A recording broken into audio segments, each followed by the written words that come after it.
लगातार कई महीनों से आप लोग इस चौक में प्रदर्शन कर रहे हैं कि सेक्टर 9 अस्पताल का निजीकरण नहीं हो। हम ये पूरी तरह से जानते हैं कि निजीकरण जो है, प्राइवेटाइजेशन जो है, सुविधा देने के लिए नहीं है, प्रॉफिट कमाने के लिए। तो आप जिस तरीके से विरोध कर रहे हैं बीएसपी प्रबंधन का कि इस अस्पताल को प्राइवेटाइजेशन ना करें, वो आपको आपके नौकरी का खतरा नहीं लग रहा है?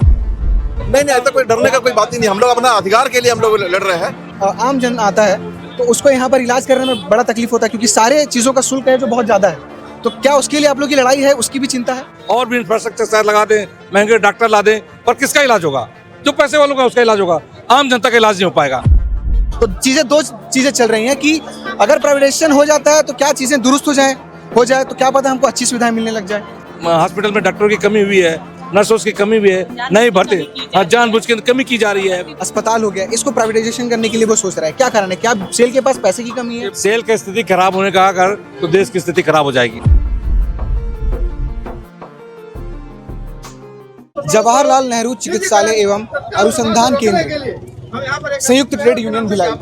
इस वक्त मैं सेक्टर 9 अस्पताल के ठीक सामने खड़ा हूं और आप ठीक मेरे पीछे ये तमाम देख सकते हैं कि संयुक्त ट्रेड यूनियन से सभी अलग अलग संगठन के जो लोग हैं वो यहाँ पर मौजूद है, कार्यकर्ता।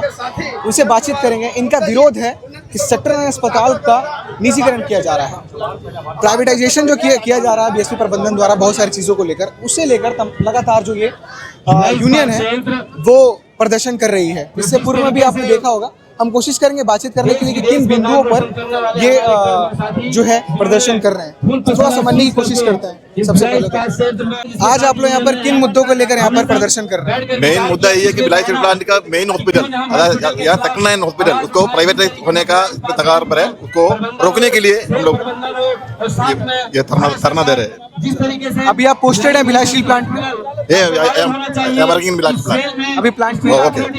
तो आप जिस तरीके से विरोध कर रहे हैं बीएसपी प्रबंधन का कि इस अस्पताल को प्राइवेटाइजेशन ना करें, वो आपको आपके नौकरी का खतरा नहीं लग रहा है? नहीं, नौकरी का खतरा नहीं है। हमारा नौकरी में कोई खतरा नहीं है। हम लोग तो पूरा यूनिटी है ना, हम लोग तो पूरा मैक्सिमम लोग यहाँ पर है, मतलब जितना भी एम्प्लॉय है तो बहुत सारा लोग यहाँ पर है। हम लोग नौकरी में कोई खतरा नहीं है। क्या कभी डर नहीं बना रहता है कि मैं ऑन ड्यूटी या ऑफ ड्यूटी आता हूँ और प्रदर्शन में साथ देता हूँ और आवाज उठा रहा हूँ, कभी डर नहीं लगा कि मेरी नौकरी में असर पड़ सकता है?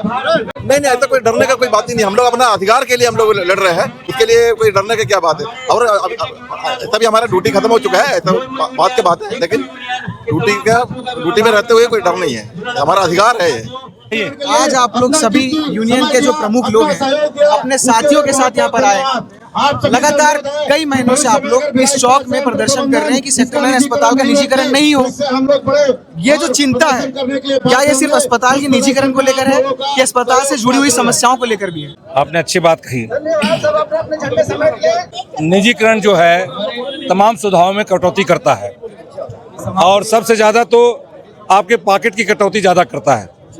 तो निजीकरण का हमारा विरोध का मतलब ही है कि हमें तमाम सुविधाएं जो हम खुद प्राप्त कर सकते हैं, क्योंकि हमारा पब्लिक सेक्टर है, हमने बनाया है अपने लोगों के लिए, तो हम इसको अपने जनता को, अपने कर्मचारियों को, नागरिक बंधुओं को, जो हमारे कर्मचारी के सहयोगी हैं, सबके स्वास्थ्य के लिए हम लोग जिम्मेदार हैं। और इसलिए हम इसका निजीकरण का विरोध करते हैं। देखिए, निजीकरण का मतलब ये है कि प्रॉफिट कमाना, और प्रॉफिट कमाने का मतलब है कि जनता से का पॉकेट को लूज करना, इसलिए हम इसका विरोध करते हैं। बाहर दो चीजें चल रही हैं। पहले ये चीज चल रहा है कि अगर अस्पताल का निजीकरण हो जाता है तो हो सकता है कि जिसके भी हाथ ये जाएगा, अभी जो हालात हैं अस्पताल के वो बदल जाएंगे, सुधार आ सकता है और लोगों की सुविधाएं मिल सकती है। आम जन जो लोग हैं, क्योंकि बीएसपी से जुड़े हुए जो कर्मचारी हैं उनको तो अच्छे से फैसिलिटी है, अस्पताल दे रहा है नहीं दे रहा है, ये भी एक सवाल है। कमी आई है उसमें, बहुत सारे डॉक्टर्स की भी कमी आई है, क्योंकि अभी अस्पताल पर अंदर की चीज़ों को ही ठीक नहीं कर पा रहा है, तो ये भी एक बड़ा सवाल। तो दो चीज़ें चल रही हैं कि अगर प्राइवेटाइजेशन हो जाता है तो क्या चीज़ें दुरुस्त हो जाए तो क्या पता हमको अच्छी सुविधाएं मिलने लग जाए, क्योंकि अभी भी हालात तो खराब है। हम ये पूरी तरह से जानते हैं कि निजीकरण जो है, प्राइवेटाइजेशन जो है, सुविधा देने के लिए नहीं है, प्रॉफिट कमाने के लिए। जो भी इसका मालिक बनेगा वो प्रॉफिट ही कमाएगा, सेवा नहीं करेगा। हम जानते हैं कि जो प्रचार चलता है कि हम ज़्यादा सेवा देंगे। आज देखिए स्कूलों का जो निजीकरण हुआ है, प्राइवेट स्कूलों का हाल क्या है। आम जनता के बच्चे नहीं पढ़ पा रहे हैं, इतना फीस महंगा है, वहाँ के टीचरों का पेमेंट नहीं हो पाता है, क्या स्थिति है। वही हाल इस हॉस्पिटल का हो जाएगा। निजीकरण कर देंगे, वो इन्वेस्ट करेंगे, बढ़िया अपना और भी इंफ्रास्ट्रक्चर शायद लगा दें, महंगे डॉक्टर ला दें, पर किसका इलाज होगा? जो पैसे वालों का उसका इलाज होगा, आम जनता का इलाज नहीं हो पाएगा। इसलिए हमारा निजीकरण का पूरा विरोध है।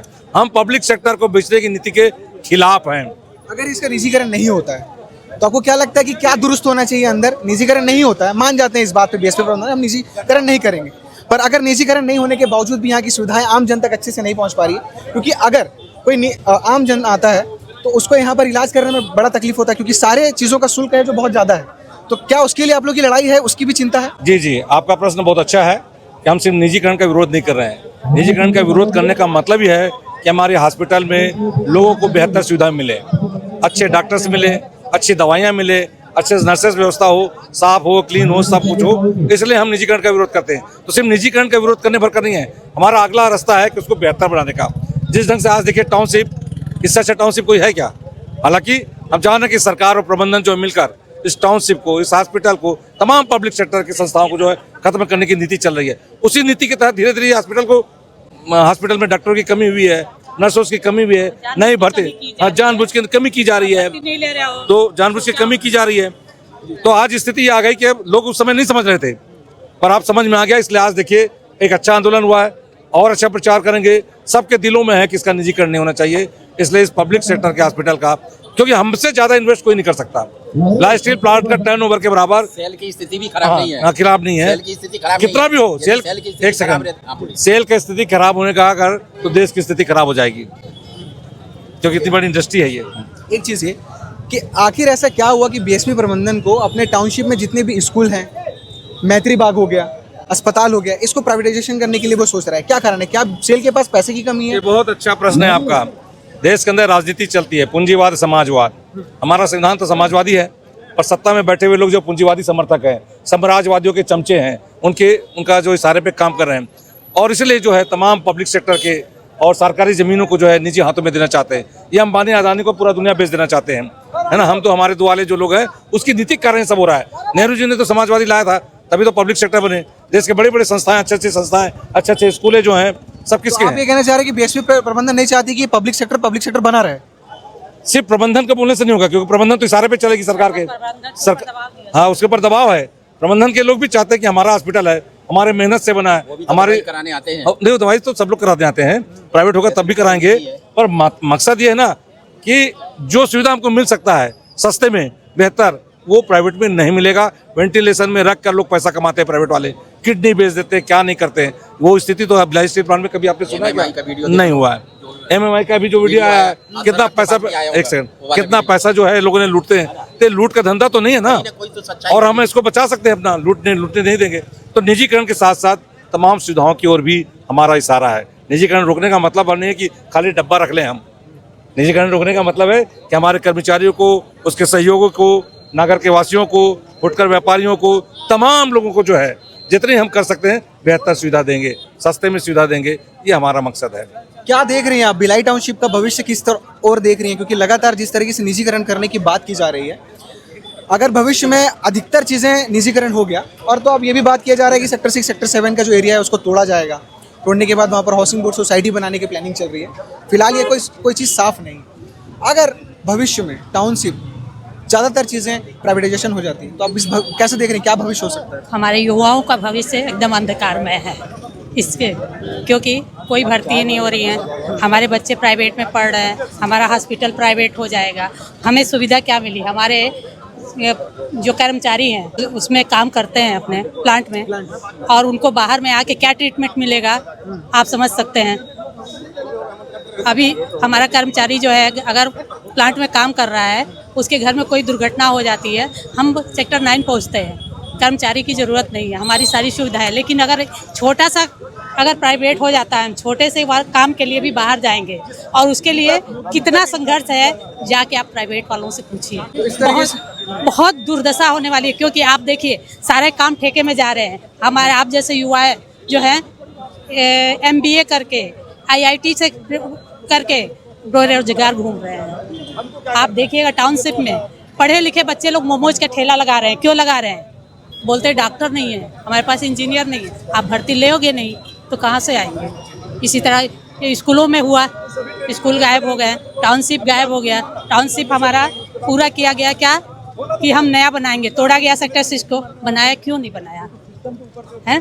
हमारे कर्मचारी प्राइवेट में जाके रह रहे हैं। आज ज़मीनों का रेट जाके देखिए, रिटायरमेंट का पूरा पैसा आज जो हमारे उनको पैसा जो है पूरा घर में कर रहे हैं, खाने के लिए कुछ नहीं है उनके पास, है ना। जो आप लोग ज्ञापन सौंपे हैं आज मेडिकल डायरेक्टर को, जी।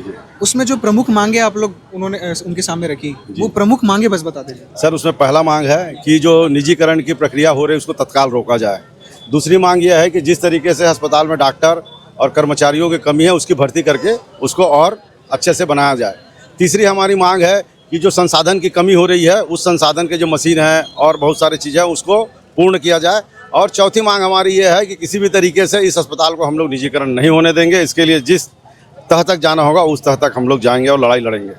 ये लड़ाई जारी रहेगी। लड़ाई जारी रहेगी। आज पहला दिन है, ये पहला मतलब लड़ाई का पहला चरण है ये। अभी ये अंगड़ाई है जी, आगे और लड़ाई है। इस तरीके से आप देख सकते हैं कि साफ जाहिर है जो चिंता है सेक्टर 9 अस्पताल को लेकर। सिर्फ अस्पताल की बात अगर कहूँ तो निजीकरण की जो चिंता है, उससे पहले बहुत सारी चीज़ें ये हैं कि अस्पताल की अगर अभी वर्तमान स्थिति आप देखेंगे, अगर कोई आम व्यक्ति भिलाई टाउनशिप में कई साल से रह रहा है, अगर वो अचानक से इस अस्पताल में इलाज करने पहुंचता है तो आप जो है सोचेंगे कि एक बार मुझे यहाँ पर नहीं आना चाहिए। ये चीज़ें हैं।